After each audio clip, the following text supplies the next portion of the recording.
a dream that one day this nation will rise up and live out the true meaning of its creed. We hold these truths to be self-evident, that all men are created equal. Martin Luther King Jr. had a lasting impact on our country. King pioneered the change in racial awareness for America. Martin Luther King Jr. was born on January 15, 1929 in Atlanta, Georgia. King was born to a middle-class family that was very involved with the Southern Black ministry. Both of his parents were college educated, and King's father was a pastor for Ebenezer Baptist Church. King often experienced prejudice in his childhood. In elementary school, young Martin was told by one of his white friends that his parents would no longer allow him to play with Martin due to the children now attending different segregated schools.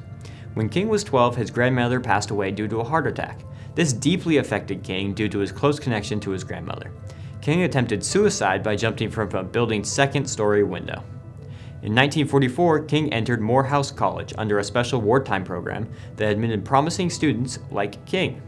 Before beginning college, King spent the summer on a tobacco farm in Connecticut.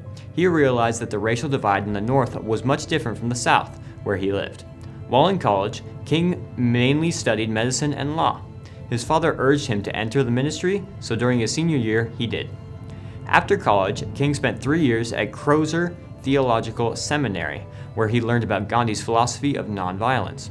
After Crozer, King went on to seek a strong basis for his own religious and moral beliefs, which he did at Boston University. While in Boston, he met Coretta Scott, who was from Alabama but studying at the New England Conservatory of Music. They were married in 1953 and moved to Alabama. King had been a pastor at a Baptist church in Montgomery for a little more than a year when the city's group of civil rights activists decided to contest racial segregation in the city's public bus system. Activists formed the Montgomery Improvement Association to boycott the transit system. King was chosen as the leader of this association, which started his long career in fighting for equal rights. In 1957, Dr. Martin Luther King Jr. was elected president of the Southern Christian Leadership Conference, also known as the SCLC. This organization was created to bring new leadership to the growing civil rights movement. Dr. King based the group's values on Christianity and its methods on the peaceful resistance taught by Gandhi. Between 1957 and 1968, Dr. King traveled more than 6 million miles and gave over 2,500 speeches. He showed up wherever there was injustice, protesting or a fight for equality.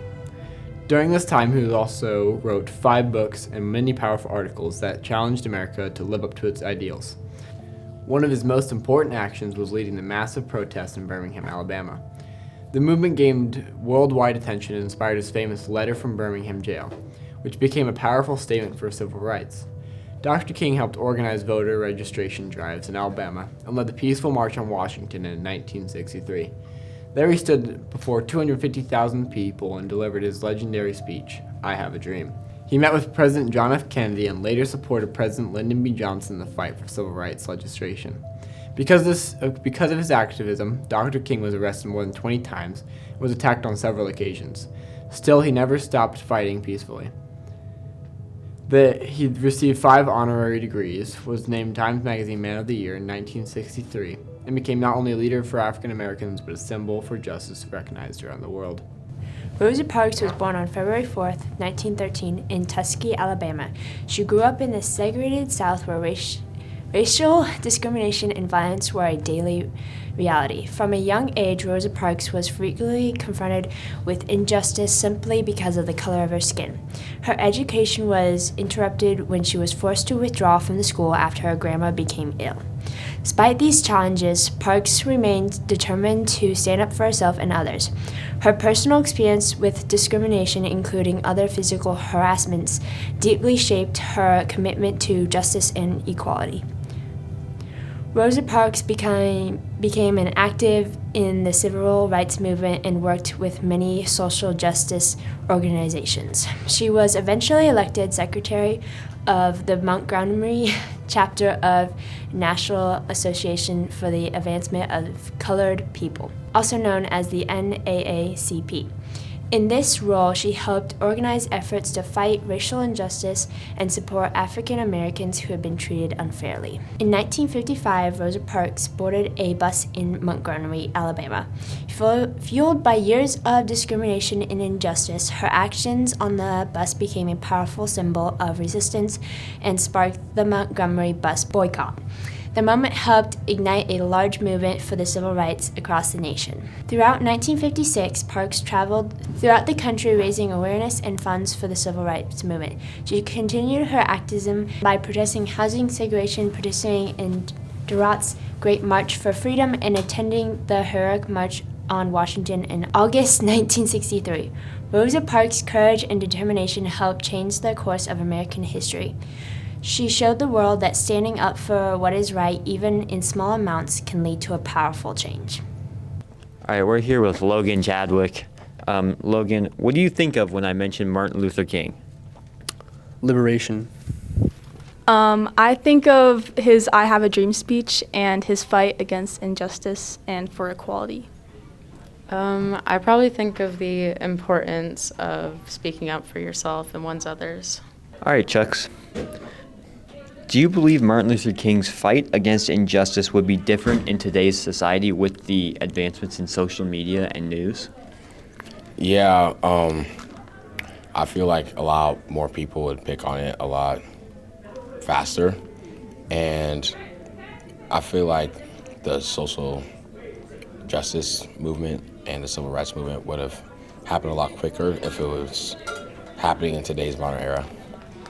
Yes, because he would be able to have a farther reach to his audience, and any protest that he would want to organize could be even larger and have a larger impact.